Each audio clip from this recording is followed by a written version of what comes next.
Chapter 32. The Weaver's Song.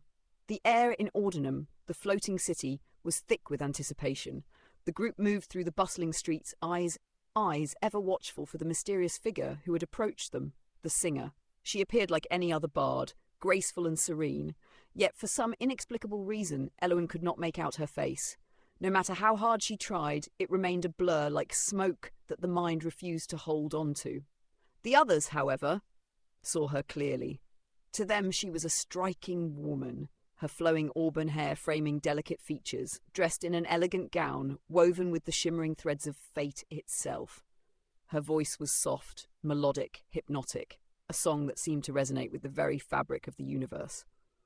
As they walked toward a large gleaming vessel docked at the edge of the floating city, the woman's gaze lingered on Elwyn. With a slight, knowing smile she spoke, not aloud, but within Elwyn's mind, deep and resonant. "You cannot see me because of the blood you carry, Elwyn. It binds you to the very God who torments you, the evil God whose touch corrupts the world and seeks to break the seal of fate. I am the weaver, and you are a thread that must be unravelled." Elwyn froze, her heart pounding. She had heard whispers of the weavers of fate, powerful beings who wove the threads of destiny itself.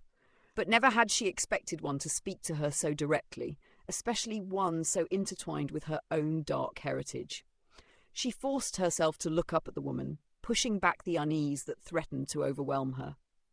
"You speak as if I am already lost," Elwyn thought, her voice cool but laced with defiance. The weaver's smile deepened, her lips barely moving as she spoke again. "No, Elwyn, you have not yet fallen, but the time is approaching, and it is not only the God within you that will shape your fate. It is you who will decide the course of your destiny. You must face the evil that resides within." The conversation ended there, leaving Elwyn with a lingering sense of unease as they boarded the vessel. The submarine, she was told, was a relic from ages past, a creation of the goddess of evolution, designed to monitor the seal of a bestial goddess who lay dormant beneath the ocean's depths. This vessel, long forgotten by most, would be their guide to the underwater depths, where the final piece of the heavenly chain awaited. Inside, the submarine was sleek and streamlined, its walls lined with intricate patterns that glowed faintly, as though the vessel itself were alive. The windows were large, offering a panoramic view of the vast ocean below.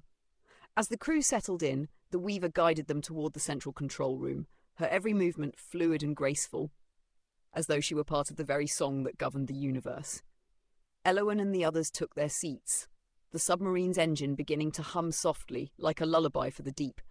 The weaver turned to them, her voice once again filling Elwyn's mind. "We descend into the abyss now. The bestial goddess waits, dreaming of the world above. It is there, in the dark waters, that we will find what we seek." With a final glance toward the surface, the submarine began its descent. Outside the large windows, the world shifted from the shimmering skies of Ordinum to the darkened depths of the ocean. The city above them grew smaller and smaller until it was nothing more than a distant memory.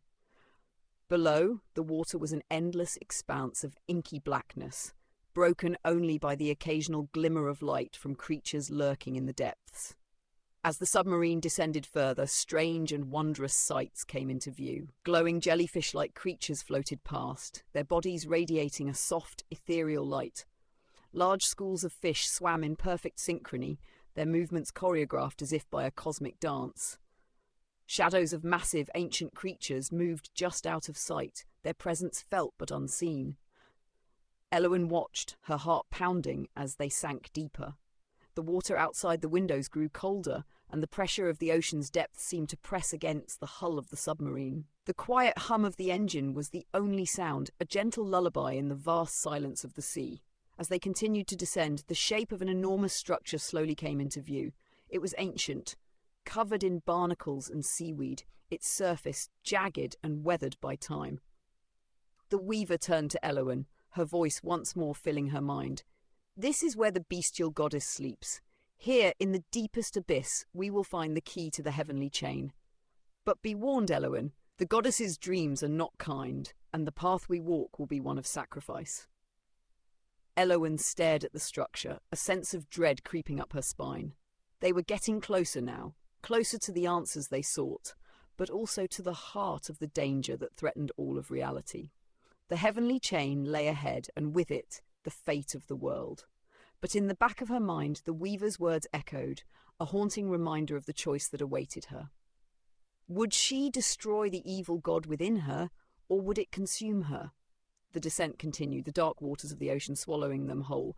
The weaver's song, like the rhythm of time itself, played on.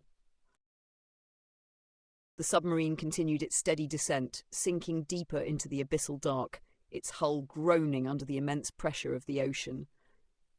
The ancient structure, visible now through the expansive windows, loomed ahead, a towering edifice whose shadow stretched across the ocean floor. It was a temple of forgotten times, its design as grand as it was enigmatic. The air inside the submarine grew thick with the weight of history, and the crew felt the tension of what lay ahead. Veilric, the archmage and head of the magician's order in Elowin's kingdom, stood by one of the windows, his keen eyes tracing the outlines of the ancient temple that rose like a great crumbling mountain beneath the sea. His fingers brushed against the smooth surface of the window as his voice cut through the silence. "These are the remains of a Babylonian temple built during the bestial wars," Veilric explained, his voice reverberating with knowledge and awe. "A structure older than most of the world's civilizations, constructed not just to house the divine, but to entrap the very beasts that threatened the world in those days. This was where the greatest minds of the time, empowered by the forces of the bestial gods themselves, tried to contain the chaotic and violent forces that raged beneath the surface." He paused for a moment, his gaze fixated on the temple's crumbled spires and the statues of the forgotten deities that adorned its once majestic walls. "You see these columns?" He pointed to the towering remnants, weathered by centuries of salt water and time. "These were designed to hold the power of the bestial mother, the goddess they feared the most.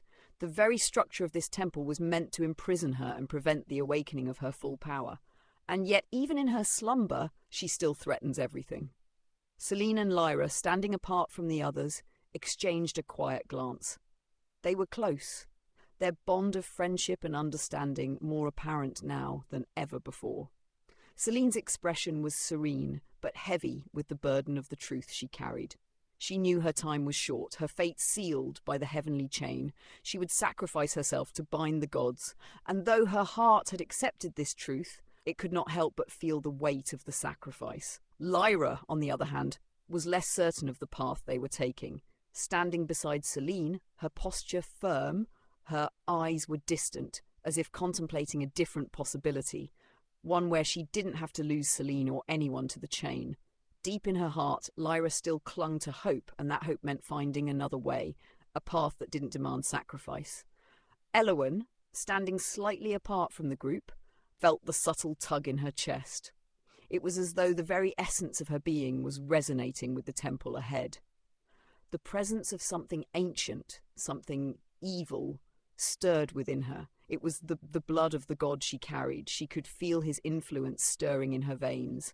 The evil god who had tormented her for so long seemed to sense the presence of another of his allies, and the dark force. The connection felt like an invisible thread, a web that was slowly drawing her in, making her heart race. For a brief moment, Elowin swore she could hear the faint whisper of a voice in her mind, but it was not her own god's voice. It was a new, darker presence, and it made her skin crawl.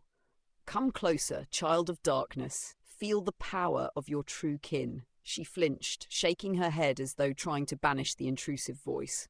The others noticed her reaction, but she said nothing. As the submarine finally drew closer to the temple's entrance, the water around them began to swirl unnaturally. The pressure intensified, and the walls of the temple seemed to rise up from the ocean floor like a forgotten titan awakening. The path ahead grew darker, the once starlit waters now thick with shadows. Through the windows, Elowin saw vast statues lining the temple's entrance. Twisted, jagged shapes that resembled monstrous creatures, their eyes made of glowing obsidian. The submarine's engines hummed as they neared the massive stone gates, and the air inside grew dense with the weight of something primordial. The bestial mother lay just beyond the gates, her power coiled tightly in slumber. The doors slowly creaked open, revealing the darkness within. The silence was deafening as the crew disembarked from the submarine and stepped onto the temple's ancient stone floor. Their boots echoed in the cavernous hall as they entered the inner sanctum of the bestial mother's resting place. At the centre of the vast chamber stood the bestial mother, her form coiled in a deep, eternal slumber. The goddess, though dormant, exuded an aura of overwhelming power. Her body was a serpentine mass of coils, her scales glistening like dark gemstones under the faint, eerie light filtering from the temple's broken windows. She was a towering figure, stretching far into the ceiling, her form both terrifying and beautiful. Her face was a combination of regal and monstrous, striking features framed by long flowing hair that looked almost ethereal, its colour shifting between shades of deep violet and midnight blue. Her eyes, closed in slumber, were rimmed with gold, and her lips, though slightly parted, bore an expression of serene dominance. Her multiple arms, clawed and regal, were curled delicately by her sides, the perfect balance of strength and grace. She was clothed in flowing robes that clung to her sinuous form, the fabric alive with an iridescent shimmer. The robes were adorned with ancient runes, long lost to time, woven into the fabric with divine precision. The intricate patterns shifted in the dim light, as though they were alive, responding to the presence of the intruders. Though she slept, the power radiating from her was palpable. It was a force that seemed to defy time itself, as though the very fabric of reality trembled in the presence of this ancient goddess. The weaver, still standing at the edge of the group, spoke softly, her voice reverberating within Elowen's mind once more. "This is the bestial mother. And here, in the belly of the abyss, you will find what you seek. But beware, Elowen, what you take will not come without a price." Elowen stared at the sleeping goddess, her heart heavy with foreboding. She knew the time had come to make a choice. The heavenly chain was within their reach, but so was something far darker, a force that threatened to consume them all. As they approached, the air around them seemed to shift. The bestial mother's eyes flickered open, just for a moment, as if sensing their presence. The darkness around them grew deeper, and the temple itself seemed to groan under the weight of the impending choice. The future of the world hung in the balance, and in the heart of the abyss, the bestial mother stirred.